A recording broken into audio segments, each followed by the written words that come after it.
আসসালামু আলাইকুম। তোমরা যারা আমাদের আইসিটি এক্সাম কোর্সে আছো এবং মেগা এক্সাম 1 দিয়ে দিছো, তার সলিউশন ক্লাস নিয়ে হাজির হয়েছি এবং এইখানে আমরা হচ্ছে 100-র মতো এমসিকিউ সলভ করব এবং প্রতিটি এমসিকিউ থেকে তার আশেপাশে কোন ধরনের টপিক থেকে কিভাবে কোশ্চেন আসতে পারে সেই ব্যাখ্যাটাও হচ্ছে এখানে দেওয়ার চেষ্টা করব। চলো আমরা প্রথমেই চলে যাই একেবারে 1 নম্বর কোশ্চেন। আমাদের 1 নম্বর কোশ্চেনটি হচ্ছে, জিন প্রযুক্তি ব্যবহার করে কোনটি করা যায়? নতুন শস্য উৎপাদন? হ্যাঁ, করা যায়। রোগ নিয়ন্ত্রণ করা, কন্ট্রোল করা, এইটা কিন্তু করা যায় না। আমাদের যদি ওয়ার্ডিংটা থাকতো রোগ প্রতিরোধ করা, তাহলে করা যায় যে জিন পরিবর্তনের মাধ্যমে আমরা স্থায়ীভাবে হচ্ছে কিছু বৈশিষ্ট্য নতুন করে হচ্ছে বিভিন্ন প্রজাতি বা প্রাণীর মধ্যে নিয়ে আসতে পারি জিনের চেঞ্জের মাধ্যমে। বাট এখানে হচ্ছে রোগ নিয়ন্ত্রণ, মাটির গুণাগুণ পরীক্ষা, বীজের ধরন। সো বাকি অপশনগুলো যাচ্ছে না, তো আমাদের অ্যান্সার হবে ক, অর্থাৎ 1 নম্বর কোশ্চেন। একের অ্যান্সার হচ্ছে ক। দ্বিতীয় কোশ্চেন হচ্ছে, ন্যানো প্রযুক্তি বা ন্যানো টেকনোলজির জন্য আমরা কোন পদ্ধতি ব্যবহার করি? আমরা জানি ন্যানো টেকনোলজির ক্ষেত্রে হচ্ছে আমরা হচ্ছে 2টা পদ্ধতি ব্যবহার করতে পারি। সো একটা হচ্ছে বটম আপ, আরটা হচ্ছে টপ ডাউন। 3 হচ্ছে ক্ষুদ্র থেকে ক্ষুদ্র, এটা আসলে না। তাহলে এটার অ্যান্সার হবে 1 ও 2। সেই ক্ষেত্রে একটু বলে দেই যে বটম আপের ক্ষেত্রে কি হয়, একেবারে ক্ষুদ্র আণবিক পর্যায়ে আমরা পদার্থের ধর্মের চেঞ্জ করে তারপর তাকে হচ্ছে একসাথে করে স্থায়ীভাবে হচ্ছে একটা ম্যাটেরিয়াল বা উপাদানে হচ্ছে কনভার্ট করি, যার মধ্যে নতুন নতুন ধর্ম থাকে। যেহেতু ক্ষুদ্র থেকে একসাথে বড় হয়েছে, এই জন্য নাম হচ্ছে বটম আপ। বাট অনেক ক্ষেত্রে হচ্ছে অলরেডি অনেক বড় থাকে, তাকে কেমিক্যাল রিয়েকশন দিয়ে একেবারে আণবিক পর্যায়ে আমরা যাই, যে হচ্ছে তার মধ্যে হচ্ছে কিছু ভৌত ধর্ম, যেটা হচ্ছে পার্মানেন্টলি তার যে উপাদানের যে ধর্ম বা বৈশিষ্ট্য রাখা উচিত সেটাকে চেঞ্জ করে দেয়। তো বড় থেকে যদি একেবারে ক্ষুদ্র লেভেলে যায়, সেটাকে আমরা বলে পারি টপ ডাউন। 2টা, বটম আপ, টপ ডাউন। এবং এই ক্ষেত্রে আমরা হচ্ছে কেমিক্যাল রিয়েকশন ব্যবহার করি যাতে একেবারে আণবিক পর্যায়ে, সো অনুপরমাণবিক যে পর্যায়ে থাকে সেই পর্যায়ে যে আমরা হচ্ছে পদার্থের ধর্ম চেঞ্জ করতে পারি। চলো আমরা 3 নম্বর কোশ্চেনে চলে যাই। জেনেটিক ইঞ্জিনিয়ারিংয়ের লক্ষ্য কি? কৃষি উৎপাদন বৃদ্ধি? হ্যাঁ। রোগ প্রতিরোধ ক্ষমতা? অবশ্যই। নতুন প্রজাতি উদ্ভাবন? 3টাই পড়ে। তাহলে এটার অ্যান্সার হচ্ছে 4। 4 কোশ্চেন হচ্ছে, কোনো নির্দিষ্ট জিন বহনকারী ডিএনএ খণ্ড পৃথক করে এক জীব থেকে অন্য জীবে স্থানান্তরের প্রক্রিয়াকে, এটাকে আমরা বলি হচ্ছে জেনেটিক ইঞ্জিনিয়ারিং। অর্থাৎ আমরা জানি যে প্রাণী দেহের বাহ্যিক যত আচরণ আছে, বৈশিষ্ট্য আছে, সেটা প্রকাশিত হয় জিনের মাধ্যমে। সো আমরা যদি কোনো নির্দিষ্ট জিন বহনকারী ডিএনএর খণ্ডকে আলাদা করে অন্য একটা জীবে নিয়ে যাই, তাহলে ওই জিনটা যে ধর্মের জন্য দায়ী হইতো সেটা নতুন জীবে চলে আসবে। তো বেসিক সামারি তো এটাই, তো এটাকে আমরা বলতে পারতেছি হচ্ছে জেনেটিক ইঞ্জিনিয়ারিং। তো এইখানে হচ্ছে কিছু বায়োলজির ওয়ার্ড আছে, সেগুলো একটু শুনে রাখবা। যে আমাদের হচ্ছে হোস্ট বডি, অর্থাৎ আমরা যে হচ্ছে ধর্মটা স্থানান্তরিত করতে চাই, এটা হচ্ছে পোষক দেহেতে হচ্ছে স্থানান্তরিত করতে হবে। আমি বলবো যে এখান থেকে জাস্ট জেনেটিক ইঞ্জিনিয়ারিং রিলেটেড যে কয়েকটা কথা আছে, শব্দ আছে, একটু পড়ে নেবা। বাকি তুমি যেহেতু বেসিকটা বুঝতে পারতেছো, তুমি হচ্ছে সৃজনশীল হইলেও তুমি হচ্ছে লিখতে পারবা, সমস্যা নেই। আমাদের হচ্ছে 5 নম্বর কোশ্চেন, ডিএনএ ম্যাপিং ও অ্যানালাইসিসের জন্য ব্যবহৃত প্রযুক্তি নিচের কোনটি? যখনই বুঝবা যে বায়োলজিক্যাল অ্যানালাইসিস, বিশ্লেষণ, এইরকম কিছু শব্দ পাবা, যে হিসাব করা হচ্ছে, কম্পিউটেশন করা হচ্ছে বায়োলজি রিলেটেড কিছু শব্দে, তো তখন আমরা হচ্ছে ডিরেক্টলি যে জিনিসটাতে চলে যেতে পারি, সেটা হচ্ছে বায়ো ইনফরমেটিক্স। সো ইনফরমেটিক্সে হচ্ছে আমরা তথ্য বিশ্লেষণ করি, বাট যেহেতু এটা বায়োলজি, অর্থাৎ জৈবিক কোনো বস্তুর বা প্রাণীর, তো অবশ্যই প্রাণী, জৈবিক কোনো প্রাণীর, তো তখন হচ্ছে তাদের মধ্যে হচ্ছে যে ডিএনএর ম্যাপিং করা হয়, কোন ধর্মের জন্য কোনটা আসতেছে। আচ্ছা, এই প্রজাতির মধ্যে ক্যান্সার বেশি পাইলাম, তাদের ডিএনএর ভিতরে যায় কোন জিনিসটা বেশি পাচ্ছি, এইটা হচ্ছে ধরো একটা মানে যেটা বাহ্যিক হচ্ছে আউটপুট দেখতেছো, বাহ্যিক আচরণ দেখতেছো, সেটার সাথে তারা হচ্ছে এটা মিলানের। এখানে অনেক ধরনের হিসাব নিকাশ, লজিক, ম্যাথ, পরিসংখ্যান সব চলে আসে। সেই টপিকটা হচ্ছে বায়ো ইনফরমেটিক্স। একটু মাথায় রাখবা, কারণ এই ওয়ার্ডগুলো যদি তোমার সিকিউতে থাকে তাহলে তোমাকে ওইভাবেই অ্যান্সার করতে হবে। ওকে। 6 নম্বর কোশ্চেন হচ্ছে, অপরাধ দমনে ব্যবহৃত হতে পারে কৃত্রিম বুদ্ধিমত্তা, জেনেটিক ইঞ্জিনিয়ারিং, বায়োমেট্রিক্স। সো অপরাধ দমনে তো হচ্ছে জেনেটিক ইঞ্জিনিয়ারিং এর কোনো কাজ কি আছে না, কিন্তু কৃত্রিম বুদ্ধিমত্তা হ্যাঁ হইতে পারে, যে এআই ধরো বিভিন্ন অপরাধ আগে যেভাবে ঘটছে সেইটার মতো হচ্ছে নতুন কোনো ঘটনা তাকে দিয়ে দিলে সে প্রেডিক্ট করতে পারবে যে কিভাবে হইছে, তো কিভাবে হইছে এরভাবে যদি আমি কোনো একটা অপরাধকে বের করে ফেলতে পারি তার সাথে কারা ছিল সেই সম্পৃক্ততাটাও হচ্ছে আনা পসিবল। তো কৃত্রিম বুদ্ধিমত্তা ইউজ হচ্ছে। Genetic engineering no.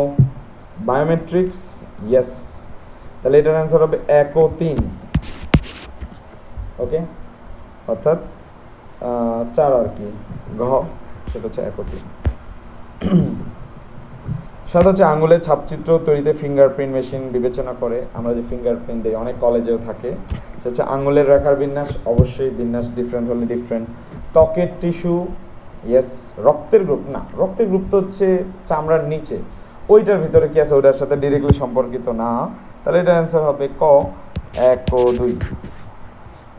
4 আসো যে অত্যাধিক শীতল তাপমাত্রা গ্যাস মানবদেহে প্রয়োগ করে অস্বাভাবিক রোগাক্রান্ত টিস্যু ধ্বংস করার, তো জানোই যে এইটাকে আমরা বলি হচ্ছে ক্রায়োসার্জারি, যেখানে হচ্ছে যে চামড়ার ওপরে অথবা যদি ভিতরে কিছু হচ্ছে কোষের মধ্যে প্রবলেম দেখা যায়, টিউমার হয়ে গেল, ক্যান্সার হয়ে গেল, সেইটাকে প্রচণ্ড নিম্ন তাপমাত্রায় নিয়ে আমরা হচ্ছে ওই কোষটাকে মেরে ফেলার মাধ্যমে আমরা যে চিকিৎসাটা করি সেটাকে আমরা বলি হচ্ছে ক্রায়োসার্জারি। এখানে টিস্যুটা বরফ পিণ্ডতে হচ্ছে পরিণত হয়ে যায়। এই বরফ করার জন্য কোন কোন গ্যাসগুলো দায়ী সেই জিনিসগুলো কিন্তু তোমাদের এমসিকিউ অথবা কয়ের কোশ্চেনে থাকবেই। তো আমাদের একটু পরের কোশ্চেনেও এরকম চলে আসবে গ্যাসগুলোর নাম, সো একটু মুখস্থ রাখবা। যে ক্রায়োসার্জারির জন্য ব্যবহৃত হচ্ছে কি তরল নাইট্রোজেন ইয়েস।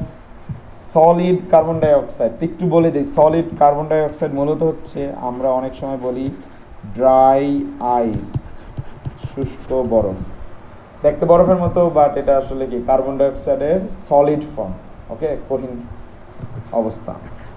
দেন আর্গন ও ডাইমিথাইল ইথার ও প্রোপেনের মিশ্রণ ইয়েস, এইটাও আমরা হচ্ছে ব্যবহার করি, তার মানে অ্যান্সার হবে 4।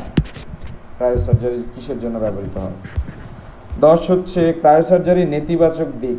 দেখো ইতিবাচক দিক তো বুঝলাম, এখন হচ্ছে নেতিবাচক। তো নেতিবাচকে 1 হচ্ছে খরচ কম, খরচ কম, তো এটা হচ্ছে ইতিবাচক হয়ে গেল, কারণ এটা যদি বাদ দাও বাকি দুইটাই আছে। এবং যদি অপশন দেখো, অপশনে কিন্তু হচ্ছে মাল্টিপল, সো বুঝতে পারতেছো যে অ্যান্সার কি হবে 2 ও 3। তা আমি 2 ও 3 দাগাই এবং এখন আসি ব্যাখ্যা। যে 2 কি দীর্ঘকালীন কার্যকারিতা নিয়ে অনিশ্চয়তা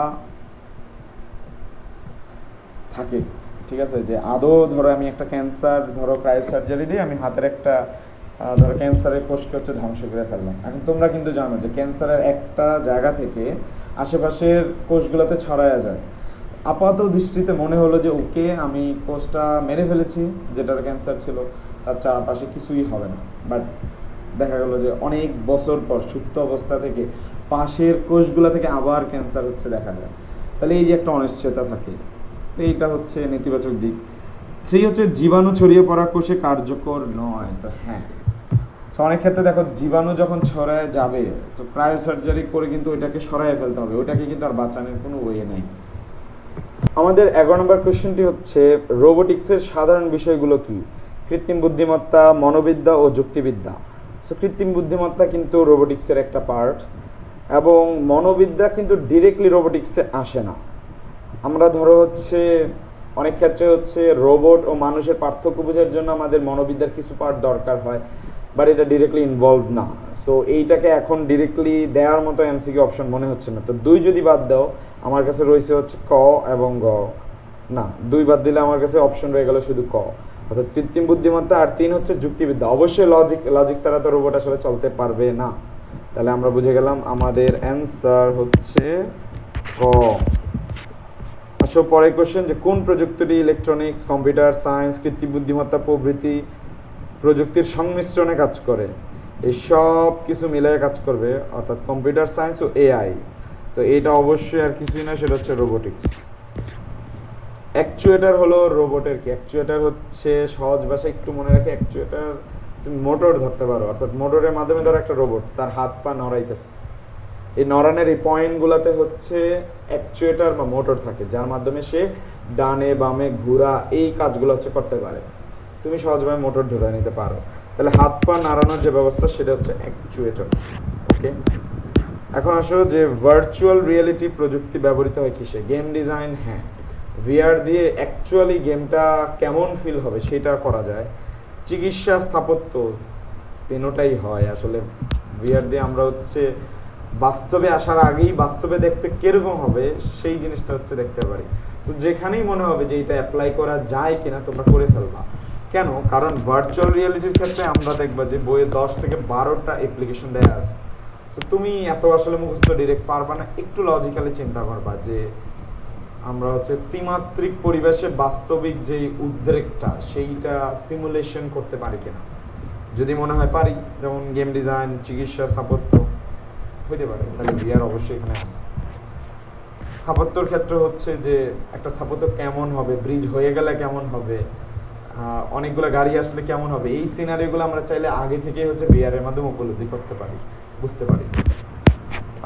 15 হচ্ছে আর্টিফিশিয়াল ইন্টেলিজেন্সের ক্ষেত্র হলো machine learning. Yes, speech recognition, অর্থাৎ ধরো মানুষ কথা বলতেছে, বাংলা বলতেছে, ইংরেজি বলতেছে, যে কোনো ভাষা বলতেছে, এই জিনিসগুলো বোঝা, এখানেও আমরা হচ্ছে এআই ব্যবহার করি। 3 হচ্ছে ভিশন, হ্যাঁ, ভিশনের ক্ষেত্রেও হচ্ছে আমরা ব্যবহার করি ভিশন সিমুলেশন, ধরো কারো ফেস রেকগনিশন করা। সো তারপরে ধরো একটা ক্যামেরার সামনে একটা আপেল ধরলে আপেলটা ডিটেক্ট করা, অবজেক্ট ডিটেকশন, এই টাইপের কাজগুলো কিন্তু ভিশনে পড়ে। তাহলে এইটাও কিন্তু এআই দিয়ে করা হয়। তার মানে এটার অ্যান্সার হবে 4। কোন কাজে রোবোটিক্স প্রযুক্তির ব্যবহার করা হয় না? মেইল ডেলিভারির কাজে হয়। মেইল ডেলিভারির ক্ষেত্রে হচ্ছে যে রোবট কি মেইলটা পাঠাইতেছে কিনা সেই হিসেবে রোবটটাকে আটকায় দেওয়া হয়। এবং পিতৃত্ব বা মাতৃত্ব শনাক্তকরণ, না, এখানে ইউজ হয় না, তাহলে এটাই হবে অ্যান্সার। আর্টিফিশিয়াল ইন্টেলিজেন্স তৈরিতে ব্যবহৃত হয় কি? তো এটা একটু কনফিউশন, একটু ভালো করে বইয়ে 4-5টা ল্যাঙ্গুয়েজের কথা বলছে, ওগুলো একটু কষ্ট করে পড়তে হবে। অনেকগুলোই দেখো কাছাকাছি মনে হবে, ভুল হয়, এটা প্রচুর ভুল হয়। সো প্রথম কোয়েশ্চেন দেখো, লিপস, জাভা, সিলিপস, হ্যাঁ, প্রথম অপশনটাই আসলে অ্যান্সার। কারণ এর সাথে আরও কিছু বলা থাকে, পাইথন, প্রোলগ। প্রোলগ মানে হচ্ছে কি তোমরা একটু মনে রাখবা, প্রোলগ, প্রোগ্রামিং লজিক, এগুলো কিন্তু আমরা এআই বা রোবোটিক্সে প্রচুর ব্যবহার করি। বাকিগুলোতেও দেখো জাভা অনেকটাতে আছে, সিলিপস অনেকগুলোতে আছে, বাট একসাথে আছে প্রথমটাই। তো এর সাথে যেটা মনে রাখবা, যেটা বললাম যে পাইথন, প্রোলগ, এইগুলো কিন্তু পার্টে পড়ে। So this is the correct answer. 18, তারগুলো পেঁচানো ও জোড়া জোড়া থাকে বলে ওই তারকে বলা হয় কি? সবাই জানো, সেটা হচ্ছে টুইস্টেড পেয়ার কেবল। পেয়ার আকারে থাকে, পেঁচানো থাকে। এবং এখানে একটু বলে দিই, তোমার হচ্ছে তার কালারগুলো মনে রাখতে হবে, যেখানে 4 জোড়া তার থাকে। একটু বলে দিই, 4 জোড়া তারে মানে হচ্ছে 8টা তার, তার মধ্যে 4টা তার হচ্ছে সাদা, সাদা তারটা কমন, বাকি কালারের সাথে থাকে। বাকি কালারটা মনে রাখার ওয়ে হচ্ছে গব। এই গব কি? গব হচ্ছে জি দিয়ে হচ্ছে গ্রিন, মানে সবুজ থাকে, ও দিয়ে হচ্ছে অরেঞ্জ থাকে, কমলা থাকে। তারপর হচ্ছে যে ধরো তোমার গব ব্রাউন, বাদামি, আর এটা হচ্ছে ব্লু, নীল, এই 4টা কালার। এবং এদের সাথে কমন কালার থাকে হচ্ছে হোয়াইট, সাদা। টোটাল 8টা তার মাথায় জানে থাকে। এবং এখান থেকে ক্ষতে একটা কোশ্চেন আছে যে তারগুলো পেঁচানো কেন থাকে? পেঁচাইলে যেটা হয় যে একটা তার দিয়ে যখন সিগন্যাল যায়, একটা চুম্বক ক্ষেত্র তৈরি হয়, সেই চুম্বক ক্ষেত্র সিগন্যালকে বাধা দেয়। 2টা তার হলে 2 দিকে বিদ্যুৎ যায়, 2 দিকে চুম্বক ক্ষেত্র তৈরি হয়, একটা চুম্বক ক্ষেত্র আরেকটা চুম্বক ক্ষেত্রকে ভ্যানিশ করে দেয়। তার জন্য টুইস্টেড পেয়ারকে বলে আমরা হচ্ছে পেয়ার আকারে রাখি। ওকে, 19 বিট সিনক্রোনাইজেশন হচ্ছে, এটা হচ্ছে ডেটা ট্রান্সমিশন মেথডের মধ্যে, কিন্তু আমাদের হচ্ছে পড়াটা আছে অ্যাসিনক্রোনাস, সিনক্রোনাস, আইসোক্রোনাস। তো ওইটার যে ডেফিনেশনটা আসছে হচ্ছে যে ডেটা পাঠানোর সময় আগের ডাটা পরের ডাটার মধ্যে যে বিট সিনক্রোনাইজেশন হয়, তো সেটা এখানে বলছে যে বিট প্রেরণের সমন্বিত পদ্ধতি। ইয়াস, বিটের শুরু শেষ বুঝতে পারে অবশ্যই, নাইলে কিভাবে বিট হচ্ছে একসাথে মার্চ করবে। ব্যান্ডউইথের পরিমাণ বৃদ্ধি পাওয়া। সো 3 তো হবে না, তাহলে এটার আনসার হবে 1 ও 2 কম। বিট সিনক্রোনাইজেশনের সাথে ব্যান্ডউইথের কোনো সম্পর্ক নাই।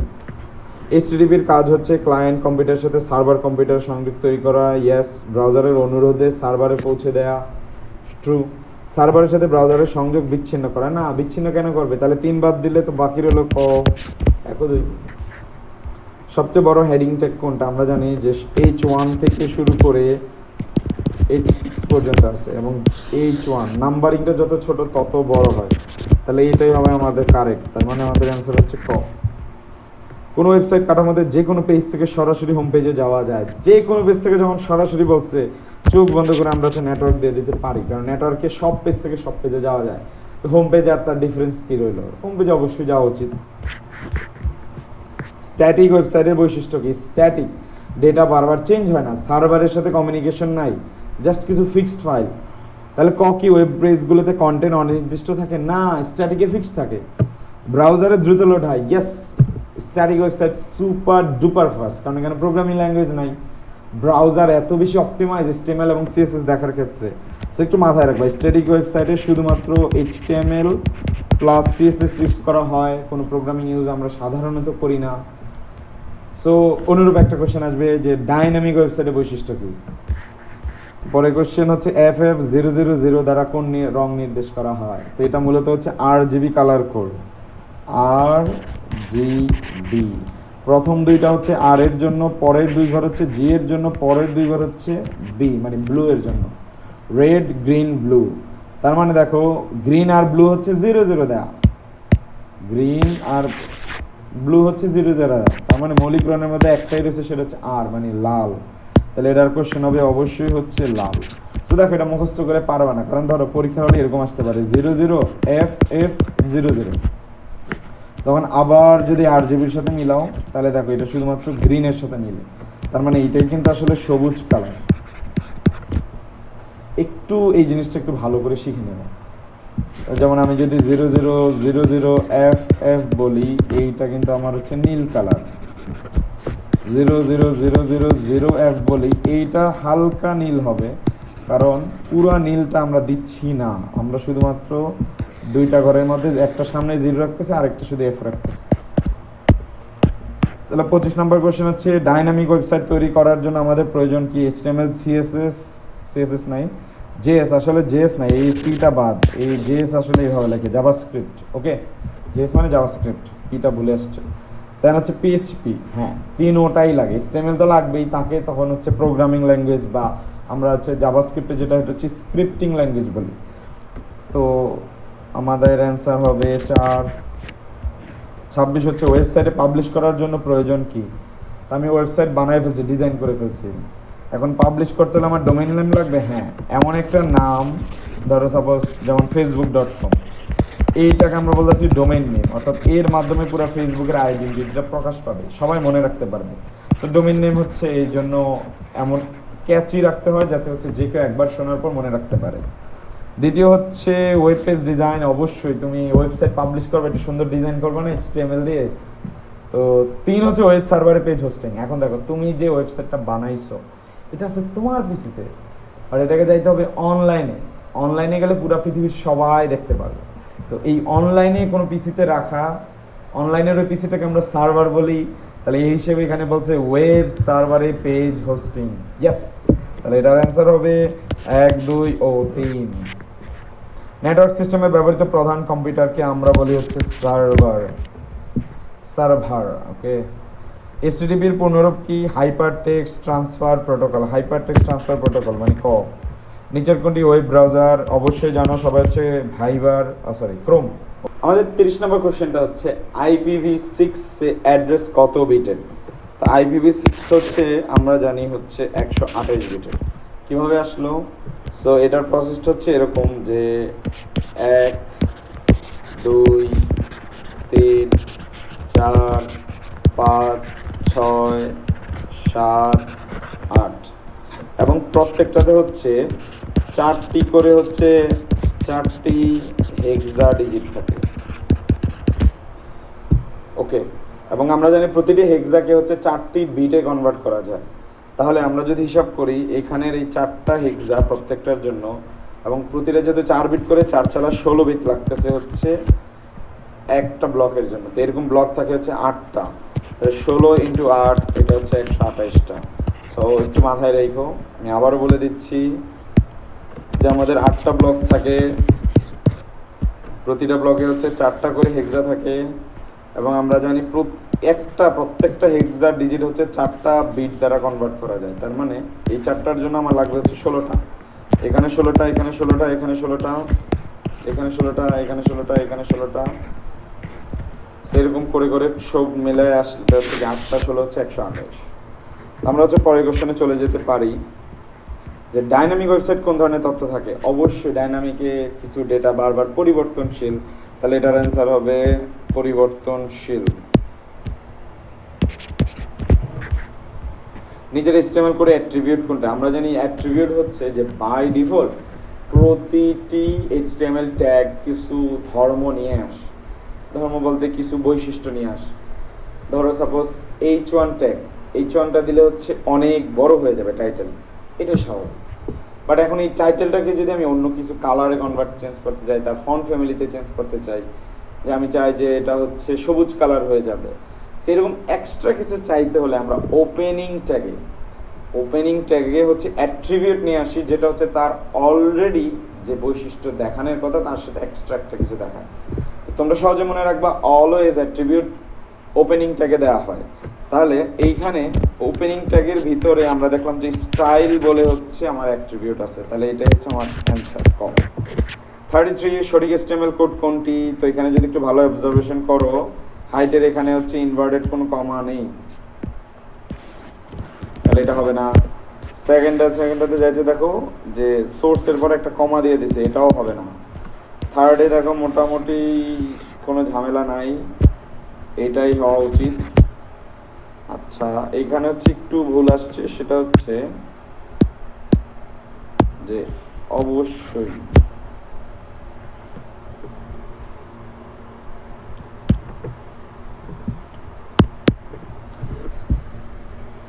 আমাদের 33 নম্বর কোশ্চেনটি হচ্ছে সঠিক HTML কোড কোনটি? তো এখানে একটু অবজার্ভ করো, দেখো এখানে হচ্ছে কোনো ইনভার্টেড কমা দেয় নাই, ভুল।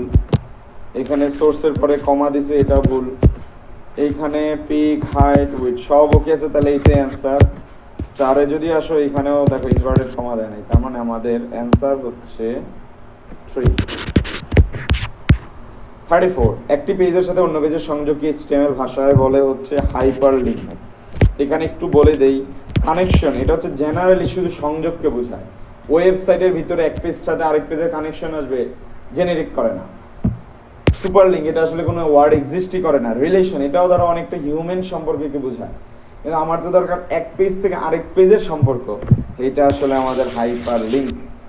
ওকে, আমাদের পরের কোশ্চেন হচ্ছে হাইপার লিঙ্কে কোন অ্যাট্রিবিউট ব্যবহার করা হয়? হাইপার লিঙ্কে হচ্ছে href ব্যবহার করে। HTML এর বৈশিষ্ট্য হলো এটি ইউজার ফ্রেন্ডলি ওপেন টেকনোলজি। দেখো আর একটা পড়লেই হলো, আর বাকিগুলো পড়ারই দরকার নেই, কারণ 4টা থেকে তো একটা হবে। তো এরকম কনফিডেন্স হলে তুমি 10 সেকেন্ডেও ICT MCQ দিতে পারবা। একটি HTML ফাইলে শুরুর ট্যাগ হিসেবে HTML থাকে, প্রতি জোড়া শুরু ও শেষ ট্যাগ থাকে, অ্যাট্রিবিউট শুরু ট্যাগে থাকে। অবশ্যই অ্যাট্রিবিউট শুরু ট্যাগে থাকে, প্রতি জোড়া শুরু ও শেষ ট্যাগ থাকে, সব জোড়াতেই থাকে এরকম না, কিন্তু এরকম এমটি কিছু আছে। এমটি ট্যাগ বলে আমরা জানি যে ধরো বিআর ট্যাগ, এটার কিন্তু জাস্ট হচ্ছে ওপেনিং আছে, ক্লোজিং থাকে না, ক্লোজিং নাই। তার মানে হচ্ছে আমরা যদি বলতে চাই শুরু ট্যাগ হিসেবে HTML থাকে, ওকে, প্রতি জোড়া শুরু ও শেষ ট্যাগ থাকে, জেনেরিকভাবে ধরা যায়। এমটি ট্যাগের কথা আসলে এখানে বলে নাই, বা এই টাইপের গুলা যে বিআর HR হরাইজন্টাল লাইন, তো এখানে কিন্তু কোনো হচ্ছে ক্লোজিং ট্যাগ নাই। আর এটা হচ্ছে অ্যাট্রিবিউট শুরু ট্যাগে থাকে, নিচের কোনটি সেটা? অবশ্যই অ্যাট্রিবিউট শুরু ট্যাগে থাকে, তাহলে ওই হিসেবে করলে আমাদের আসলে অ্যান্সার 3টাই। ওকে,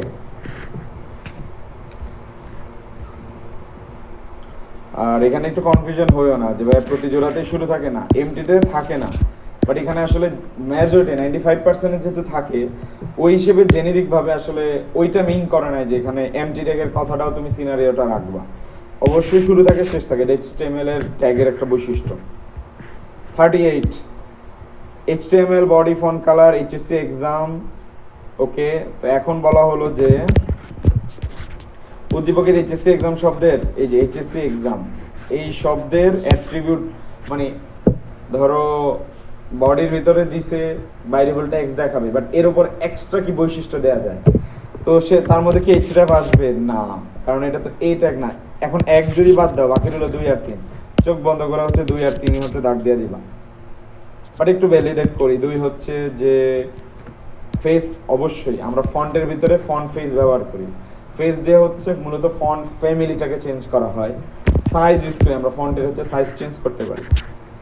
39 হচ্ছে সারিকা তৈরিতে ওয়েব পেজে একটি নতুন ছবি যুক্ত করলো, ওকে ইমেজ অ্যাড করলো, এর ফলে তার পেজটি আরো দৃষ্টিনন্দন হলো। সারিকা যে ছবিটি সংযুক্ত করেছে তা হতে পারে জেপিজি, পিএনজি, বিএমপি। অবশ্যই 1 2 ছবির যে ফরম্যাট সেটা হতে হবে।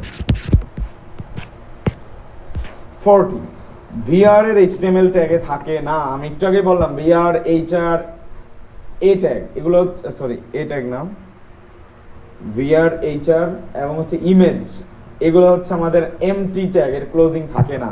তাহলে অবশ্যই এই ট্যাগে থাকে না, থাকার মধ্যে ওপেনিং ট্যাগ আছে, তার মানে এক বাদ দাও। ক্লোজিং ট্যাগ না, ক্লোজিং ট্যাগ থাকে না। টেক্সট ফিল্ড ওটাও থাকে না, মানে দুই ট্যাগের মাঝখানে আসার চান্স নাই, কারণ বিআর এর মতো ট্যাগগুলোকে আমরা বলি যে এমটি ট্যাগ, যার শুধু শুরু আছে শেষ নেই।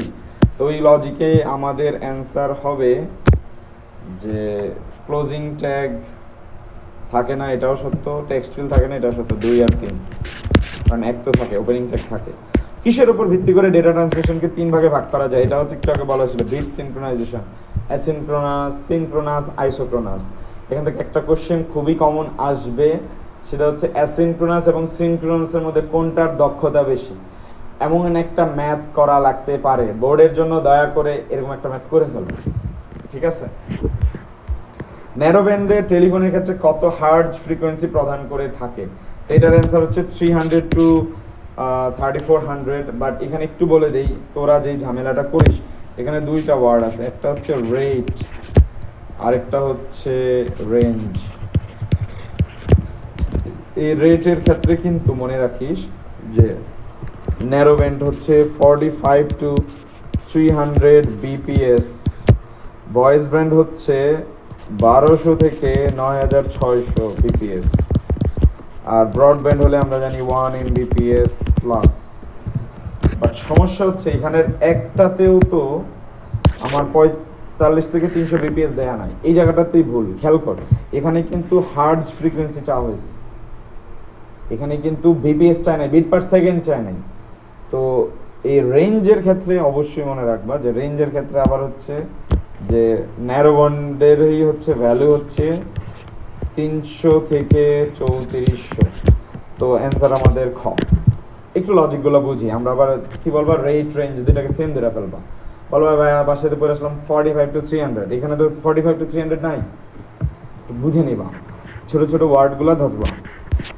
43 হচ্ছে ব্লুটুথের ডেটা ট্রান্সমিশন মোড কিভাবে? তো ব্লুটুথে কি একই সাথে দুই দিকে ডেটা যায়? ভুলেও না, ব্লুটুথ শুধুমাত্র ডেটা পাঠাইতে পারে। তো এইটাকে আমরা বলবো হচ্ছে সিমপ্লেক্স। হাফ ডুপ্লেক্স বলবো না, হাফ ডুপ্লেক্সের ক্ষেত্রে হচ্ছে দুই দিকেই কমিউনিকেশন করা যায়, একসাথে করা যায় না। বাট ব্লুটুথের ক্ষেত্রে হচ্ছে ডিরেকশনটা ইউনি ডিরেকশন থাকে, তো এটা হচ্ছে সিমপ্লেক্স। পরেরটা দেখো, ডেটা ট্রান্সমিশন স্পিড বলা হয় কত? স্পিড মানে হচ্ছে bit per second. So data speed, narrow band, voice band, bandwidth. তো এই স্পিডটাকে আমরা বলি হচ্ছে ব্যান্ডউইথ। বিপিএস এর পূর্ণরূপ আমরা জানি হচ্ছে বিট পার সেকেন্ড, কারণ বি ছোট হাতের, এই জন্য বিট। বাট যদি পরীক্ষা হলে এরকম বলে বিপিএস, তখন কিন্তু হবে বাইট পার সেকেন্ড। বড় হাতের বি, ছোট হাতের বি, সাবধানে থাকতে হবে, তার মানে হচ্ছে বিট পার সেকেন্ড। 46 হচ্ছে 1 টেরাবাইট সমান কত বাইট? তো এটা আমি আন্দাজে টাকা দিব ক, কারণ বাকি একটাও আসলে হওয়ার চান্স নাই। কেন নাই? কারণ আমরা জানি যে 1 টিবি টেরাবাইট, টেরাবাইট মানে হচ্ছে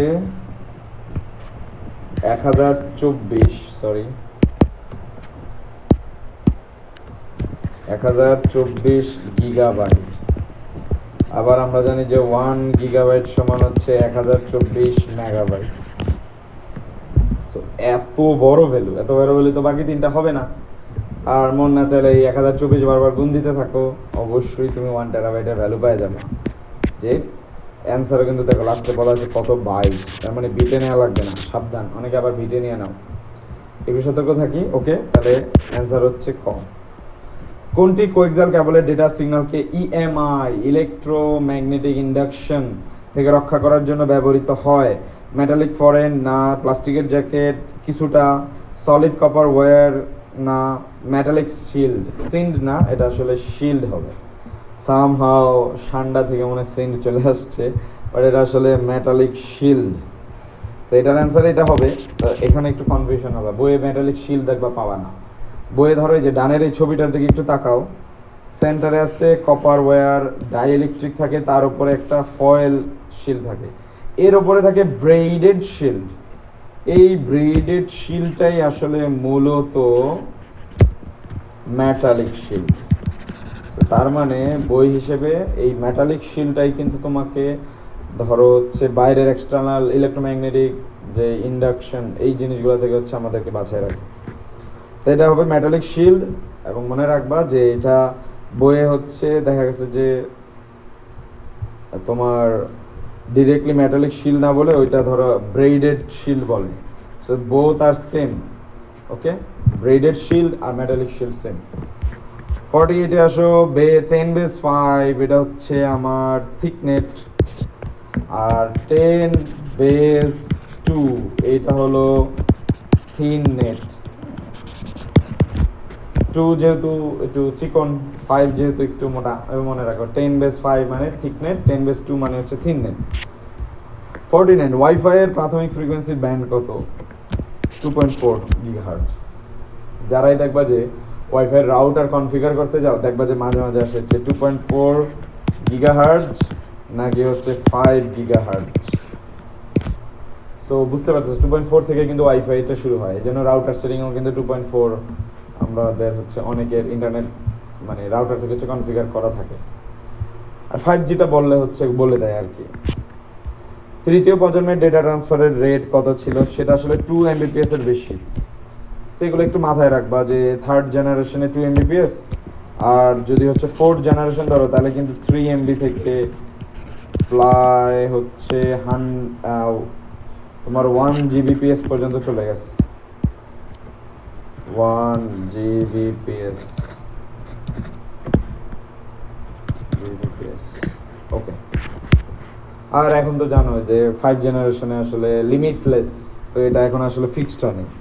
কাল্পনিকভাবে ধরো সেকেন্ডে 20 GB পর্যন্ত মানুষ ইউজ করবে 5Gর মাধ্যমে, বাট অনেক ক্ষেত্রে এখনো আসে নাই, তাত্ত্বিকভাবে আছে, থিওরিটিক্যালি আছে। সো 51 নম্বর কোশ্চেন দেখো, ইন্টারনেট প্রোটোকল ভিত্তিক নেটওয়ার্ক ব্যবহার শুরু করা হয় কোন প্রজন্ম থেকে? তো এটা আসলে চতুর্থ প্রজন্ম থেকে। প্রোটোকল নির্ভর, আমি ডেটা কমিউনিকেশন করবো, একটা প্রোটোকল মানবো, ইনপুট কী হবে, আউটপুট কী হবে, কীভাবে সিঙ্ক করবো, সেই প্রোটোকলটা হচ্ছে চতুর্থ প্রজন্ম থেকে শুরু হয়। কোন সময় রোমিং সিস্টেম চালু হয়? এটা হচ্ছে 1991 থেকে 2000 সাল। তখন হচ্ছে পৃথিবী জুড়ে মানুষ বিভিন্নভাবে এক দেশ থেকে অন্য দেশে স্থানান্তর করলেও ফোন কল করার চাহিদা বাড়তেছিল। তো তখন হচ্ছে রোমিং সিস্টেম নিয়ে আসছে, যে আপনি হচ্ছে মোবাইল বা সিম এক দেশ থেকে আরেক দেশে নিয়ে গেলেও সাপোর্ট পাবেন। খরচ একটু বেশি ছিল। 53 কোনটিকে প্রোটোকল অনুবাদক বলা হয়? তো একটা মাথায় রাখবা, প্রোটোকল অনুবাদক হচ্ছে গেটওয়ে। এটা একটু কনফিউশন আছে, একটু বুঝাই দেই, একটু আমাকে সময় দাও, আমি একটু বুঝাই দেওয়ার চেষ্টা করি। ধরো গেটওয়ে যেটা করে, এইটা হচ্ছে আমার ধরো নেটওয়ার্ক এ, এইটা হচ্ছে আমার নেটওয়ার্ক বি, এই হচ্ছে আমাদের নেটওয়ার্ক এ, নেটওয়ার্ক বি। যেহেতু দুইটা আলাদা নেটওয়ার্ক, সো দুইটার হচ্ছে প্রোটোকল ডিফারেন্ট থাকতে পারে।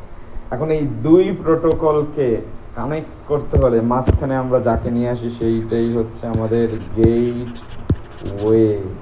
সো গেটওয়েটা ধরো আমি একটু অন্য কালারে দেওয়ার চেষ্টা করলাম। সো নেট 1 থেকে রিকোয়েস্ট যায় নেট 2-তে, বা নেট 2 থেকে নেট 1। সো এই গেটওয়ে মূলত হচ্ছে আমার এই প্রোটোকলটা ট্রান্সলেশন করতে থাকে, protocol translation. So this is it. আর সুইচের ক্ষেত্রে মনে রাখবে, এখনই বলে দিই, সুইচ হচ্ছে একই নেটওয়ার্কের মধ্যে করতে পারে। ভিন্ন নেটওয়ার্ক হলে গেটওয়ে, আর একই নেটওয়ার্ক হলে সুইচেই হয়ে যায়। সেন্ট্রালাইজ নেটওয়ার্কের বৈশিষ্ট্য হচ্ছে যে একটি প্রধান কম্পিউটার থাকে, ওকে, একটি নতুন কম্পিউটার যুক্ত করা সম্ভব, অবশ্যই। একটি কম্পিউটার নষ্ট হলে অন্যগুলোর উপর প্রভাব পড়বে না, ইয়েস। যদি ওই নষ্ট কম্পিউটারটা সার্ভার না হয়, বাকিদের কিচ্ছু প্রবলেম হবে না, এটাই বেনিফিট। আর অসুবিধাও এটাই, যদি কেন্দ্রীয় সার্ভারটা নষ্ট হয়ে যায়, এটাই অসুবিধা। তো আমাদের অ্যান্সার হচ্ছে 4।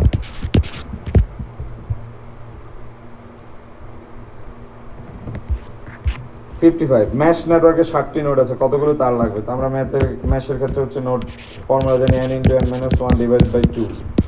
7 হলে 7, 7 - 1 divide by 2, 7 × 6 by 2, 7 × 3 it's 21, so answer হবে ক।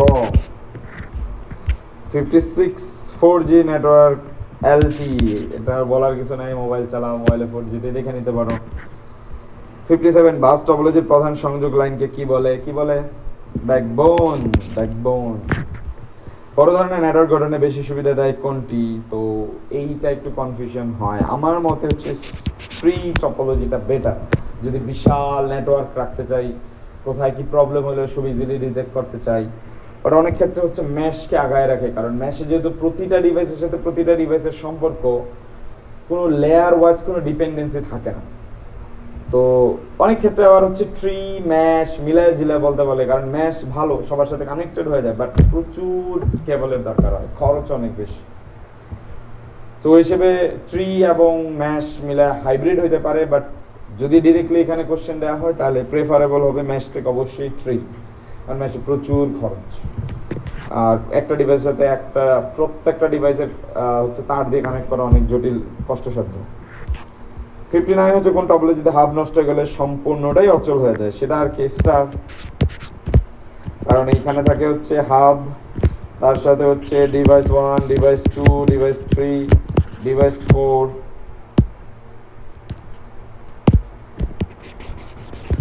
এই হচ্ছে আমাদের ডিভাইস, এর সাথে হচ্ছে সবাই কানেক্ট হয়, সে কেন্দ্রীয় এটাকে আমরা বলতেছি হচ্ছে আমাদের হাব। ওয়াইফাই এর IEEE আমরা জানি হচ্ছে 11, রশিকানি বা ব্লুটুথের হচ্ছে 802.15.1, ওয়াইম্যাক্স এর হচ্ছে 802.16। তো ওইভাবে একটু সতর্ক থাকবে। আমাদের 61 নম্বর কোশ্চেনটি হচ্ছে দশমিক সংখ্যা 572 রেডিক্স 36 বা 0.36 এর LSD কোনটা? আমরা জানি যে পজিশনাল সংখ্যা পদ্ধতিতে সর্বডানের ভ্যালু কম থাকে এবং সর্ববামের ভ্যালু হচ্ছে বেশি থাকে। তো হিসেবে আমাদের এটাই হচ্ছে 6 অ্যান্সার হওয়ার কথা। আমাদের 62 নম্বর কোশ্চেনটি হচ্ছে 110 এর সমকক্ষ মান কোনটি? আমরা ডেসিমেলে নিলেই বুঝতে পারবো যেটা কই হবে। তো এখানে ভ্যালু আছে 110 অর্থাৎ 1 2 4 8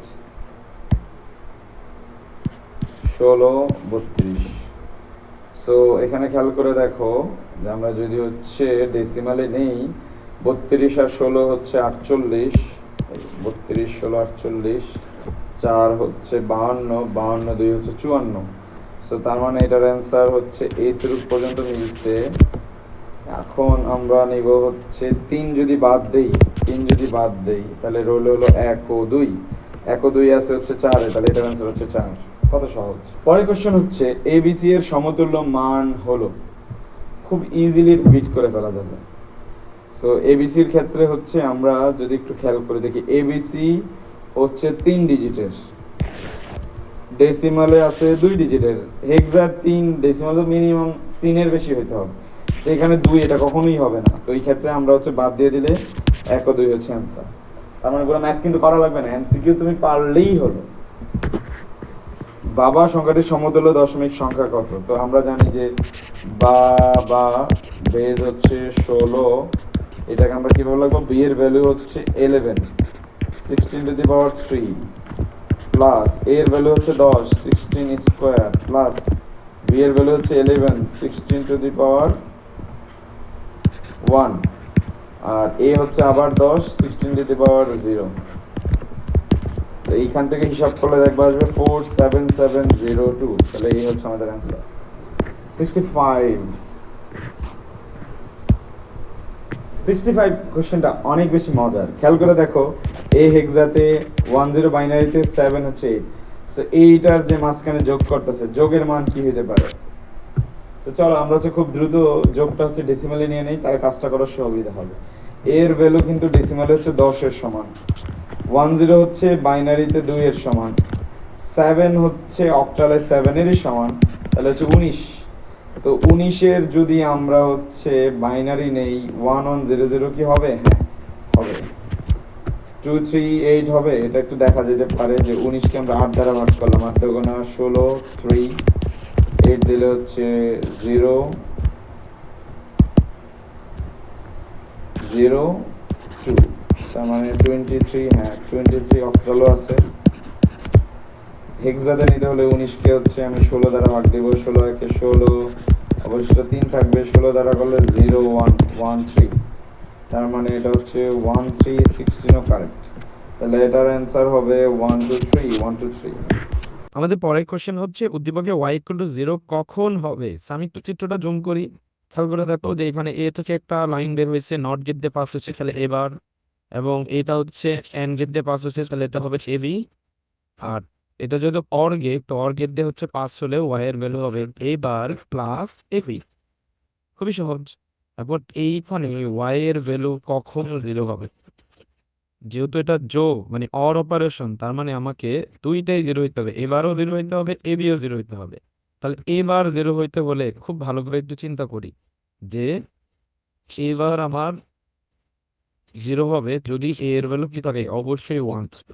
তো এর ভ্যালু 1 আছে কোনটাতে? 3 অথবা 4। তো 3 হইতে পারে বা 4 হইতে পারে, কিন্তু আমার তো হচ্ছে এ বি কেও 0 হইতে হবে, এবং এর ভ্যালু যেহেতু 1 হবে ডিসাইড হয়ে গেছে, তার মানে অবশ্যই এ বি 0 হবে যদি বি ইকুয়াল টু 0 হয়। কারণ এ ইকুয়াল টু 1 না হলে প্রথমটা তো এবার এইটা হচ্ছে কি হবে না, 0 হবে না। তো সেই ক্ষেত্রে এর ভ্যালু 1 এবং বি এর ভ্যালু 0, এটা হচ্ছে 3। সেগুলো কিন্তু তাড়াহুড়ার ক্ষেত্রে একটু ভুল হইতে পারে, একটু সাবধানে থাকবো আমরা। 67 চিত্র 2 এর আউটপুট ক্যারি C01 পাওয়ার জন্য। সো খেয়াল করে দেখো, চিত্র 2 এর ক্ষেত্রে এটা হচ্ছে একটা full adder, F A full adder. Full অ্যাডারে ক্যারির ভ্যালু হচ্ছে 1 হইতে বলছে। তো বাইনারিতে আমরা জানি যে মিনিমাম যোগ করে 1 পাইতে হলে কি লাগে, একের সাথে একের সাথে 3টা 1 যোগ করলে 1 1 হয়। তার মানে হচ্ছে 3ওটাই এ হইতে হবে। অ্যান্সার হচ্ছে 3ওটা এ আছে হচ্ছে 4, তাহলে 67 হচ্ছে 4।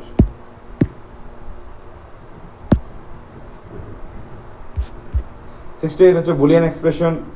এর সরলীকরণের পূর্বে বাস্তবায়নের জন্য কতটি গেট লাগবে একটু খেয়াল করে দেখো। এইখানে একটা ব্রেকেটের ভিতরে জোর আছে, মানে অর অপারেশন। আমি হচ্ছে ওয়ারের দিকে দাগ দিয়ে রাখি, অর হচ্ছে 1 প্লাস, এই দেখো এক্স এর সাথে জেড এর করতে হবে আরেকটা, তাহলে হচ্ছে 2। ওকে, সো এর সাথে এর গুণ করতে হবে, এর সাথে এর গুণ করতে হবে, তাহলে আমার এন্ড গেট আপাতত পাই গেলাম 1 প্লাস 1। ওকে হলো। দেন এক্স ওয়াই এর ভিতরেও হচ্ছে গুণ করা লাগবে আরেকটা 1 হলো। এখন এই তিনজনকে প্লাস প্লাস এই দুইটা দিয়ে প্রবেশ করাতে হবে, বাট এই দুইটাও তো আসলে একটা গেটই। তাহলে সেই হিসেবে আমার যদি হিসাব করা হয়, আমরা যদি প্রথম থেকে খেয়াল করি যে অর গেট লাগতেছে হচ্ছে 1 প্লাস 1, এন্ড গেট লাগতেছে হচ্ছে 1 প্লাস 1 প্লাস 1, আর সবার শেষে এইটা এইটা এইটা এই তিনটা যোগ করার জন্য আমার আরেকটা অর গেট লাগবে। তো অর গেট হয়ে যাবে 1, তার মানে হবে 3 3, তাহলে টোটাল লাগবে 6টা। সো এগুলো একটু সতর্কতার সহিত তোমরা পারবা, চাইলেই পারবা। 69 হাফ এডার দেখা যাচ্ছে উদ্দীপকে ব্লক চিত্রের সার্কিট বাস্তবায়ন। হাফ এডার বাস্তবায়ন, হাফ এডার বাস্তবায়নে কি লাগে? কিচ্ছুই না, একটা এক্সোর গেট লাগে, একটা এন্ড গেট লাগে। সো দেখো গয়ের অ্যানসারটা হচ্ছে এক্সোরও আছে এন্ডও আছে। পারফেক্ট। 70 কম্পিউটার প্রোগ্রাম যখন কোনো ডেটা নিয়ে কাজ করে, সেই ডেটা কোথায় লোড করে? কম্পিউটার কোথায় ডেটা লোড করে? তো এইটার অ্যান্সার হবে ক্যাশ মেমোরি। তো একটু বলে দিই, সিপিইউ অনেক ফাস্ট। তোমার যে র্যাম আছে না, অস্থায়ী মেমোরি, সেইখানে একটা অ্যাপ্লিকেশন লোড হলেও এই র্যামের স্লো হওয়ার কারণে সিপিইউকে এনাফ পরিমাণ ডাটা দিতে পারে না। তো সেই ক্ষেত্রে হচ্ছে সিপিইউর কিছু ক্যাশ মেমোরি থাকে, এটা হচ্ছে অনেক ফাস্ট। এটা আবার হচ্ছে র্যাম থেকে ডিরেক্ট ডাটাটা নিয়ে আসে। অর্থাৎ বেসিক্যালি যদি বলতে চাই যে তুমি এভাবে চিন্তা করে থাকো যে এইখানে হচ্ছে ধরো প্রসেসর, এই প্রসেসরের ইমিডিয়েট কাছেই যে মেমোরি সেটা হচ্ছে ক্যাশে মেমোরি। ক্যাশে মেমোরি থেকে একটু দূরে থাকবে হচ্ছে আমাদের র্যাম।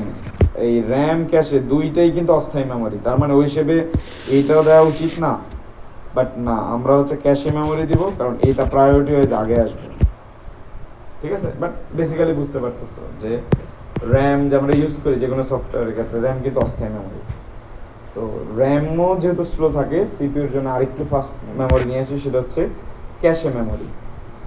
71 এই কোশ্চেনটা হবে যে -29310 সংখ্যাটি রেজিস্টারে স্টোর করতে কমপক্ষে কত বিট প্রয়োজন।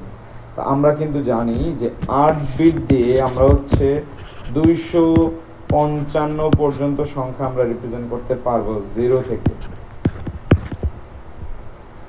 এতটুকু কিন্তু আমরা জানি। আর যেহেতু এটা নেগেটিভ সংখ্যা, নেগেটিভ সংখ্যার ক্ষেত্রে হচ্ছে রেঞ্জটা হয়ে যায় হচ্ছে -127 থেকে +128, 256টা টোটাল সংখ্যা 0 সহ। কিন্তু এটা হচ্ছে -293, তো 8-এর চেয়ে বড় হইতে হবে। 8-এর চেয়ে বড় করে গেলে হচ্ছে 16 এখানে অ্যান্সার দেয়া নেই, তার মানে আরো বড় নিতে হবে। বড় কোনটা হবে? 32 বিট। তো এখানে কিন্তু একটু মাথায় রাখবা, মাইনাস যখন আসছে এটা কিন্তু হচ্ছে চিহ্নযুক্ত। অলওয়েজ মনে রাখবা চিহ্নযুক্ত সংখ্যার রেঞ্জ কিন্তু ডিফারেন্ট হয়। তো সেই ক্ষেত্রে এই 8-এর বলে যদি 16 বিট আসতো তাহলেই হয়ে যাইতো, বাট 16 বিট যেহেতু অপশনে নাই, তাহলে 8কে বাড়াইতে হবে, এই হিসেবে অ্যান্সারটা হচ্ছে 32 বিট। একটু সতর্ক থাকি, এই রেঞ্জগুলো হচ্ছে একবার একটু দেখে নেই যে চিহ্নবিহীন হলে 0 থেকে 255, চিহ্ন যুক্ত হলে -127 থেকে +128, এই নাম্বারগুলো কিভাবে কেন কিভাবে আসতেছে একটু একটু বুঝে নেই, ঠিক আছে। 16 ইনপুট বিশিষ্ট এনকোডার, এনকোডার বেশিকে কম, বেশিকে কম, 2n হলে n, 16 মানে হচ্ছে 2^4, তাহলে হবে 4, অ্যান্সার হচ্ছে 4। হেক্সাডেসিমাল সংখ্যা পদ্ধতিতে E9F, F দেখো সবার শেষেরটা সর্বোচ্চটা আছে, F এর পরে শুরু করতে হবে 0 দিয়ে, তার মানে বুঝলাম যে এটা 0 হবে। 0 কয় জায়গাতে আছে? 2 জায়গায়। আর একটু সতর্ক থাকতে হবে যে 9 যদি এক ঘর বাড়ে তাহলে কি হবে? A, এইভাবে হচ্ছে লাস্ট হচ্ছে E, তাহলে EAO, এটা হচ্ছে খ। খুবই ইম্পর্টেন্ট, এই টাইপ আসবে, একে পরবর্তী সংখ্যা কত, আগের সংখ্যা কত, একটু কষ্ট করে পড়ে নিও। 74 1000 থেকে 5টা 1 বাদ দিলে কি হবে? তো এটা কিন্তু আমাদের শর্টকাট ট্রিক্স থেকে একদম ইজিলি বের করে ফেলতে পারবো। যে ধরো আমরা হচ্ছে ডাইরেক্ট বাইনারি বিয়োগে চলে যাই, 1 0 0 0 0 0, আর হচ্ছে 1 2 3 4 5, 0 থেকে 1 গেলে 1 হাতে থাকে 1, আবার 0 থেকে 0 গেলে হবে 0, 0 থেকে 0 গেলে হবে 0 0 0, 1 থেকে 1 গেলে 0, তার মানে আমার অ্যান্সার হচ্ছে 1। তো এটা কিভাবে হলো আমি আরেকবার বলে দেই, যে উপরে ছোট তার সাথে আমি হচ্ছে বেস যোগ করবো 2, তাহলে 2 থেকে 1 গেলে 1, হাতে থাকে কত 1, তাহলে হয়ে গেল কিন্তু এখানে 2। এখন 0 যেহেতু আবার আমি বেস যোগ করব 2, কিন্তু 2 থেকে 2 গেলে 0, কিন্তু হাতে থাকবে 1, এই 1 আবার এখানে আসবে, আবার এসে 1 এ 1 এ হয়ে যাবে 2। তো এখানে যেহেতু 0, তো এটাকে আবার হচ্ছে বেস যোগ করলে 2 থেকে 2 গেলে 0, এভাবে করতে করতে সবার শেষে আমার কাছে আছে 1, সেই 1 থেকে 1 বিয়োগ দিলে হয়ে যাবে 0, তার মানে অ্যান্সার কিছুই না, শুধুমাত্র 1। তাহলে অ্যান্সার হবে গ। খুবই মজার ম্যাথ, বাট আরেকটা সহজ আছে, দেখো এটা হচ্ছে 0 1 2 3 4 5, তার মানে এখানে হচ্ছে এইটার ভ্যালু হচ্ছে 2^5, যেহেতু বাকিগুলো 0, তাহলে এটা হবে কত 32। আর এখানে খেয়াল করে দেখো 5টাই 1, 5টাই 1 হলে আমরা জানি হয় 31, 32 থেকে 31 বাদ দিলে 1, তো 1 এর বাইনারি কি হবে? 1 এর বাইনারি তো 1ই হবে, বাট ওই ট্রেডিশনাল বিয়োগ দিয়ে আসতে যে আমার সামনের জিরোগুলো হচ্ছে মেনশন হচ্ছে, তো ওই জন্য অ্যান্সার হচ্ছে ক। আমাদের 75 নম্বর কোশ্চেন হচ্ছে BF16 সংখ্যার সমতুল্য মান কত? তো হেক্সা থেকে বাইনারি যাওয়া হচ্ছে খুবই সহজ, হেক্সার একটা, বাইনারি 4টা। তো চলো BF হেক্সা, বাইনারি তো B কত হবে? B এর জন্য আমরা জানি যে একটু হেক্সার শর্টকাট হচ্ছে যে 4টা পর্যন্ত আমরা বারবার গুণ দেব, 1 1 এর ডাবল 2 2 এর ডাবল 4 4 এর ডাবল 8। তো B যেহেতু হচ্ছে 11, তাহলে আমার লাগবে কত? 1 0 1 1। F হচ্ছে কি 4টা 1, যেহেতু 15, 4টাই লাগবে, তাহলে হচ্ছে 1 আছে। অনুরূপভাবে যদি আমি এইটাকেই অক্টালে নেওয়া শুরু করি, 3টা করে, 3টা 1 এর জন্য 7, 3টা 1 এর জন্য হচ্ছে 7, 1 0 জন্য হচ্ছে 2, তার মানে অক্টালও হইতেছে। অনুরূপভাবে যদি হচ্ছে আমরা BF কে BF16 কে আমরা লিখতে পারবো 11 into 16 plus 15 into 1, এটা কিন্তু হয় 176 plus 15 191, তার মানে এটাও মিলে গেছে। তো যেহেতু সবগুলোই হয়ে গেছে, আমাদের হচ্ছে অ্যান্সার হবে 1 2 3 অর্থাৎ গ। 8 বিটের সাথে যদি এক যোগ করি তাহলে এটাতে যেটা হয় ওভারফ্লো। তো এখানে একটু বলে দেই যে 8 বিট রেজিস্টার, ওইখানে 8টা স্টোর করা থাকে, তার সাথে এক যোগ করলে তো আর 4 বিট আটবে না, কারণ 4টা ওয়ানই হচ্ছে ম্যাক্সিমাম থেকে এক হয়েছে, এই জন্য এটা হবে ওভারফ্লো। ওভারফ্লো মানে হচ্ছে 9টা বিট হয়ে যাবে এবং একটা বিট হারায় যাবে। 77 নাম্বার প্রবলেমটি হচ্ছে কোনটি মৌলিক উপপাদ্য a+1 = a? অ্যাকচুয়ালি কি তাই না? এটা কিন্তু ভুল। a+0 = a, হ্যাঁ অবশ্যই a এর ভ্যালু যা হবে 0 হলে 0, 1 হলে 1, তাহলে এটা হবে অ্যান্সার। আর বাকি আসলে কোনো না কোনো ভুল থাকবে। a+a আসলে a হয়, এটা 0 দেয়া, a+a = a, এটাও দেয়া ভুল। তার মানে হচ্ছে অ্যান্সার হচ্ছে খ। দ্বৈত নীতির নিয়ম হলো 0 এর পরিবর্তে 1, ইয়েস, 1 এর পরিবর্তে 0, ইয়েস, এন্ড এর পরিবর্তে অর, অর এর পরিবর্তে এন্ড, অবশ্যই। তাহলে অ্যান্সার হচ্ছে 4। a+bc = কত? তো এটা কিন্তু আমাদের যৌগিক উপপাদ্যের মধ্যে আছে, যে আমি যদি হচ্ছে a+b into a+c করি, গুণ দেই, কি হবে? a ac ba bc, দুইটা a থেকে একটা a হবে, সবগুলা a এর পদ একদিকে থাকবে, কমন নিবা, তাহলে 1 + c + b + bc চলে আসবে। এই 1 এর সাথে কোনো কিছু যোগ থাকা মানে হচ্ছে 1, তাহলে করলে হচ্ছে a+bc পেয়ে যাব। তো এই হিসেবে এটার অ্যান্সার কিন্তু আমাদের গ। 80 নম্বর হচ্ছে এত এর সরল করলে কি পাওয়া যায়? তো আমরা হচ্ছে এখান থেকে ডাইরেক্ট সরল করে শুরু করি। কি কমন যাবে? yz, তাহলে হবে x + x বার। এখান থেকে হচ্ছে y বার z কমন যায়, তাহলে হচ্ছে x + x বার, yz + 1, সরি, yz এর সাথে 1 গুণ হবে, y বার z এর সাথেও হচ্ছে 1 গুণ হবে, এবং এখান থেকে যদি আসলে z কমন নিলে হবে y + y বার, সেটাও হবে কি আবার উপপাদ্য বসালে আমাদের হবে অ্যান্সার z। তাহলে এর অ্যান্সার হচ্ছে 4। এরকম সরল ক্ষয়ের জন্য আসতে পারে।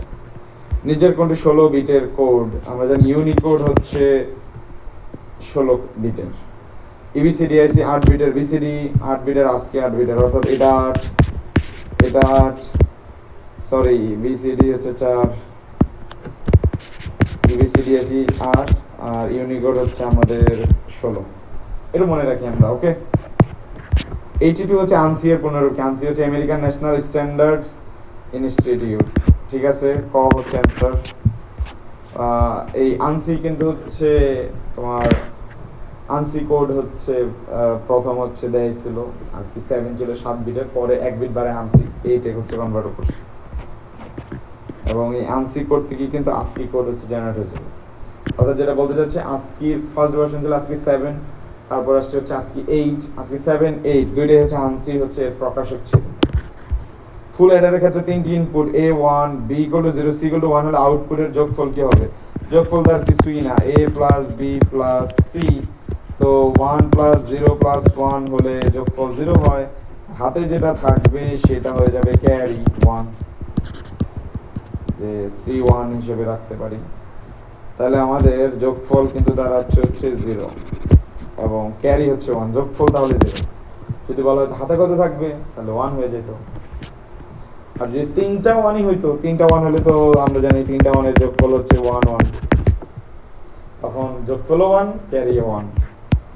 চিত্র 1 এর ইনপুট পি ও কিউ হলে, হাফ অ্যাডারে পি ও কিউ হলে এস এর সমীকরণ সামের জন্য আমরা জানি এক্সর, তাহলে এটা হচ্ছে ক।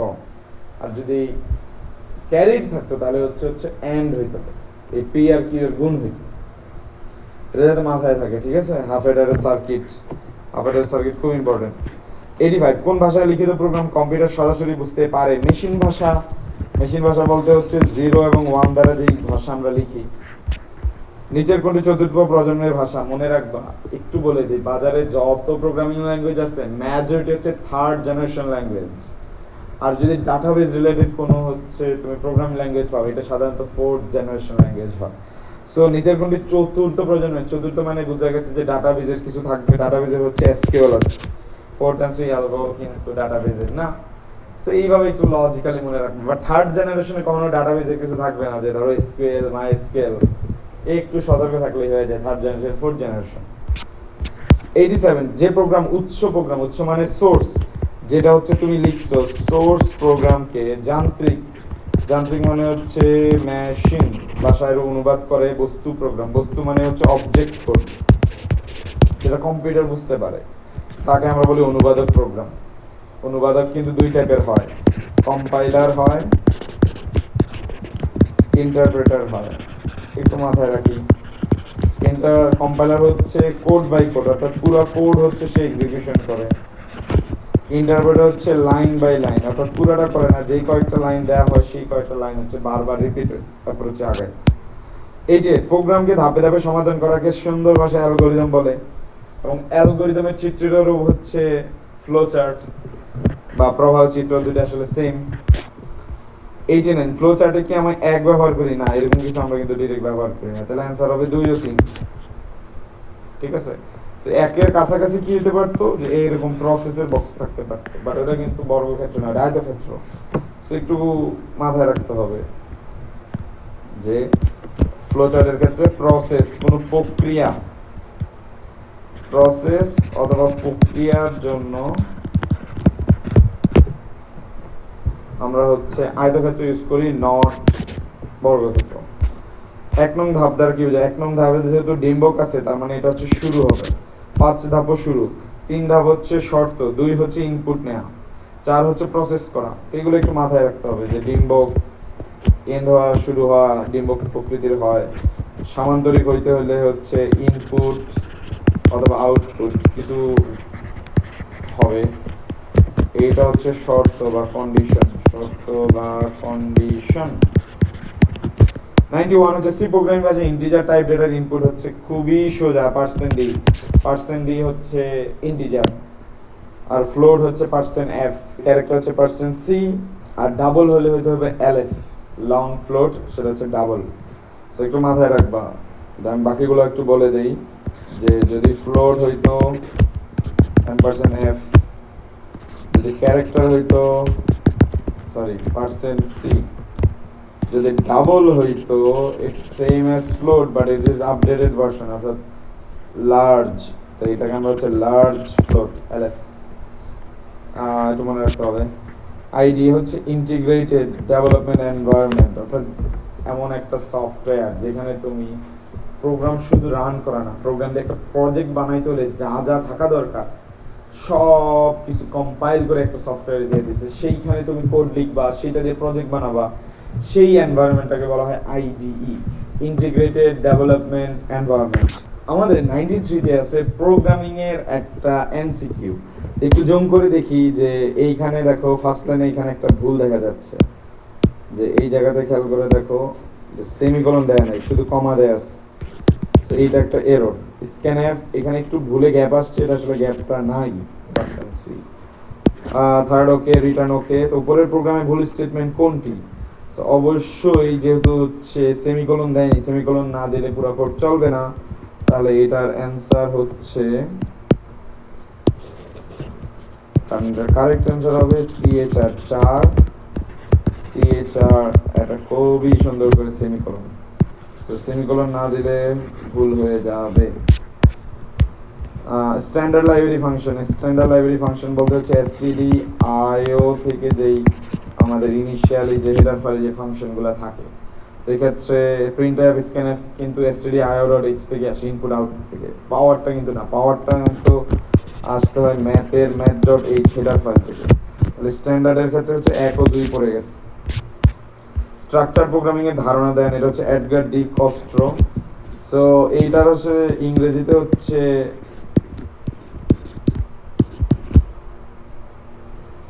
সো অ্যাকচুয়ালি এটাকে আমরা বলি হচ্ছে ডেক্সট্রা অ্যালগরিদম, ডেক্সট্রা। তো যদি বলবে যেখানে যে ভাই জে আছে, বাট ফিউচারে যদি এই রিলেটেড পড়াশোনা করো, সিএসসি তে দেখবা যে টেক্সটাইল অ্যালগরিদম বলে কিছু আছে, বা আমরা কোনো একদিন অন্য অন্য অনেক টপিকে নিয়ে আলোচনা করব। আপাতত এখানে 96 একটা প্রোগ্রামিং দেয়া, প্রোগ্রামটি রান করলে ঢাকা শব্দটি কতবার দেখা যাবে দেখি। প্রথম লাইন ইন্টিজার মেইন স্টুডিও দেওয়া হয়েছে, ডান। মেইন দিছে, ডান। ইন্টিজার পি, ডান। পি এর ভ্যালু 0 থেকে শুরু করে লেস দেন ইকুয়াল 10। এইখানে আবারও বলি একটু খাতায় লিখো যে এটা হচ্ছে পি লেস দেন ইকুয়াল 10। তো 0 থেকে শুরু হয়েছে 10 এর সমান পর্যন্ত থাকবে। 0 থেকে 10 এর সমান 11, তাহলে এটার অ্যান্সার হবে 11 বার। অনেকে ভুলে এটা 10 দেয়া দিবে, এইটা 10 দেয়া যাবে না। এনে লেস দেন ইকুয়াল বলছে, লেস দেন আর লেস দেন ইকুয়াল কিন্তু সেম না, একটু সতর্ক থাকতে হবে, একটু। সো while লুপের সিনট্যাক্স কি? while এর পরে কন্ডিশন থাকে, দেন স্টেটমেন্ট থাকে, তাহলে এটার অ্যান্সার হচ্ছে খ। এটা কোড খুবই সুন্দর, যে জে আস আই আছে, জে আছে, কে আছে, হাউ আর ইউ বলছে, পি হচ্ছে বড় হাতের, এটা ভুল। If I less than J, মানে আই এর ভ্যালু সাম হাউ জে থেকে কম হইতেই হবে। অর্থাৎ এইখানে আসার আগে আই এর যে আমরা যে দুইটা ভ্যালু পাবো, যে আই একটা ভ্যালুতে সেটেল থাকবে, জে একটা ভ্যালুতে সেটেল থাকবে, এবং শর্ত হবে আই লেস দেন জে। এই কন্ডিশনটা ট্রু হবে কখন হবে এটাই বলছে। তো এখন খেয়াল করে দেখ, আই ইকুয়াল টু জে এটা হবে না, কারণ জে হচ্ছে অলরেডি ছোট, তো এই লেস দেন হচ্ছে খাটবে না। খ দেখো I equal to 10 but J equal to, খুব important, J equal to I minus minus, মানে হচ্ছে পোস্ট ইনক্রিমেন্ট। পোস্ট ইনক্রিমেন্টে কি হয়, আগে অ্যাসাইন হয়, তার মানে আই এর তো ভ্যালু হচ্ছে 10, তাহলে জে এর ভ্যালু 10 হয়ে যাবে, যাওয়ার পর যে মাইনাস মাইনাস কাজ করে জে এর আই এর ভ্যালু হচ্ছে 9 চলে আসবে। তাহলে ফাইনাল ভার্সনে কিন্তু যে আই থাকতেছে হচ্ছে 9, জে হচ্ছে 10।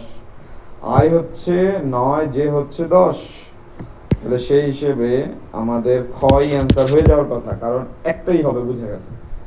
তো এই ক্ষেত্রে অনেক ভুলে যেটা করবা, ভুলের ক্ষেত্রে একটু বলে দেই যে আমার কাছে মনে হয় যে এই ঘটা তোমরা প্রচুর পরিমাণে ভুল করবা, কারণ এখানে 99 দেখতেছো, এখানে প্লাস প্লাস আই দেখতেছো।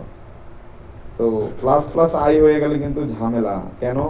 কারণ প্রি ইনক্রিমেন্টে কি হয়, আগে আই এর ভ্যালু বাড়ে, তার মানে 99 হয়ে যায় 100, 100 বসবে জে এর কাছে। সো 99 কি তখন লেস দেন 100 হবে? জীবনও না। তাহলে অ্যান্সার হবে খ। এটা আমি আসলে বলি যে এটা খুব কম স্টুডেন্টই একটু রিলেট করে করতে পারবে, অনেক ভুল করে ফেলবে। একটু সতর্কতার সহিত প্রি ইনক্রিমেন্ট পোস্ট ইনক্রিমেন্ট একটু বুঝে নিই যে কখন আগে বাড়ে কখন পরে বাড়ে। এই রিলেটেড একটা এমসিকিউ থাকবে বলে আমি বিশ্বাস করি। i equal to 1, i less than 10, i equal to i plus 2। উদ্দীপকের আলোকে আইসিটি কে লেখাটি কতবার প্রদর্শিত হবে? খুব ভালো করে দেখো, i equal to 1 থেকে শুরু 10 পর্যন্ত থাকবে, বাট প্রতিবার 2 করে, তার মানে 1 3 5 করে যাবে। ওকে, সমস্যা নেই। প্রিন্টে আইসিটি তাও সমস্যা নাই, বাট 7 সমান হলে ব্রেক, মানে আগে প্রিন্ট পরে শর্ত চেক করছে, আগে শর্ত পরে প্রিন্ট দিলেই কিন্তু প্রিন্ট সংখ্যা কমে যাবে। বাট এখানে হচ্ছে প্রিন্ট হয়ে যাবে, যাওয়ার পরে চেক দিবে যে 7 কিনা, তার মানে 1 এর জন্য একবার হবে, 3 এর জন্য একবার হবে, 5 এর জন্য একবার হবে, 7 এর জন্য একবার হবে, তাহলে এটার অ্যান্সার হচ্ছে 4। বাট এই ইফটাই যদি আগে থাকতো ওইটার অ্যান্সার হতো 3। তো এই ছোট্ট বিষয়টা একটু বোঝার চেষ্টা করো, কারণ প্রিন্টটা আগে, কন্ডিশন চেকটা পরে। লাস্ট আমাদের কোশ্চেন, ফাইনাল কোশ্চেন, সেটা হচ্ছে ইন্টিক i equal to 0, i comma s equal to 0 for i equal to 1, তার মানে i equal to 1 থেকে শুরু, i less than equal 6, তার মানে 1 থেকে 6 এর সমান পর্যন্ত, মানে 6 বার ঘুরবে, i plus plus 1 করে বাড়বে, মানে i একবার 1 হবে, 2 হবে, 3 হবে। ওকে, বুঝতে পারলাম। বলা হলো i এর মান কত হলে পরিবর্তনে আউটপুট হচ্ছে 12 হবে। তার মানে আমি এখানে কি করতেছি, সাম যোগ করতেছি। এখানে খেয়াল করে দেখো, এই যে যোগফলের কিন্তু কোড সিকিউতেও আসে, এটা পারলে তুমি সিকিউ পারবা কি, s ইকুয়াল টু, অর্থাৎ সাম হবে আগের সাম প্লাস হচ্ছে i এর ভ্যালু, আগের সাম প্লাস i এর ভ্যালু, তার মানে টোটাল যোগফল 12 হইতে হবে। তো এই ক্ষেত্রে একটু বলে ফেলি যে আমাদের এই লুপটা যদি পুরাটুক চলে, তাহলে হচ্ছে আমাদের কি আসবে, কারণ আয়ের বেলা একবার 2 3, তারপর হচ্ছে 4 5 6, তার মানে 1 + 2 + 3 + 4 + 5 + 6, সো টোটাল করলে হচ্ছে 10 15 21 হওয়ার কথা।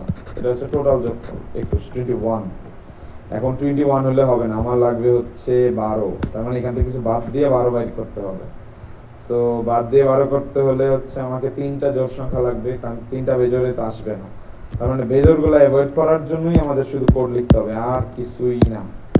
অর্থাৎ আমি আই শুরু করব হচ্ছে 2 থেকে, এবং আই লেস দেন ইকুয়াল 6 চলুক, সমস্যা নাই। আই ইকুয়াল টু হবে আই প্লাস 2। কি হবে? আই প্লাস 2 হবে।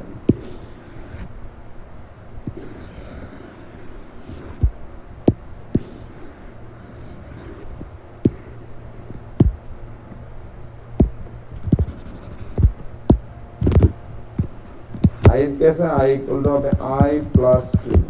এইটা যদি খেয়াল করো তাহলে আমার হচ্ছে শুধুমাত্র লুপে আসবে 2 4 6 12, তার মানে হবে আই ইকুয়াল টু 2 এবং I less than equal I equal to I plus 2।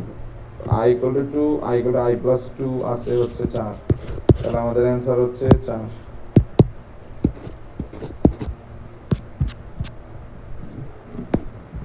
তো এই হচ্ছে আমাদের 100টা এমসিকিউ সলভ। আশা করি এই ভিডিওর মাধ্যমে তোমরা অনেক উপকৃত হবা। কিছু না বুঝে থাকলে কমেন্ট করো, হোয়াটসঅ্যাপে নক দাও। এবং আমার গলাটা একটু ভাঙা ছিল, এই জন্য আমি খুব জোরে কথা বলতে পারি নাই, বাট আমি চেষ্টা করেছি। একটু কষ্ট হচ্ছে, বাট সমস্যা নেই। তোমরা ভালো করো, তোমরা একটু ভালো কিছু শিখবা, এইটাই আমি প্রত্যাশা করি। আমার জন্য দোয়া করবা, সৃষ্টিকর্তার হচ্ছে কৃতজ্ঞতা স্থাপন করবা, নামাজ পড়বা, অন্য ধর্মের হলে অন্য কাজ করবা, ফোকাস থাকবা ভালো কাজে। এই দুনিয়াটাকে ভালো কিছু আমরা উপহার দিই, সামনে খুবই বাজে অবস্থা আসবে। সো তার আগে নিজেকে প্রিপেয়ার করো, সব দিক থেকে কোয়ালিফাইড করো, মানুষের জন্য ভালো করো। আসসালামু আলাইকুম।